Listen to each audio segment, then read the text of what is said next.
ready to turn your clutter into cash and build a thriving online business. First, head to eBay.com and create an account. You will need to enter your name, email address, and create a secure password. Make sure to verify your account through the email eBay sends you. Familiarize yourself with the Seller Hub. This is your command center. Here, you can manage listings, track sales, and monitor your performance. Now, let's create a listing. Click sell. Compelling photos are key.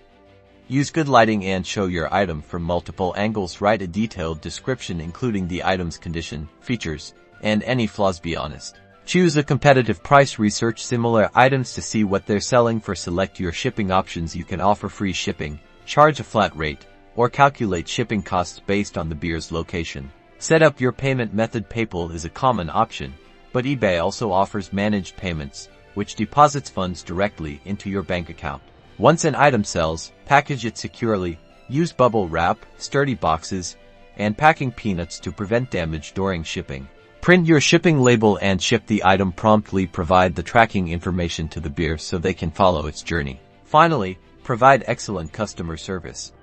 Respond to beer inquiries quickly and professionally. Positive feedback is crucial for building a strong reputation and increasing sales. Follow these steps, and you'll be well on your way to eBay success.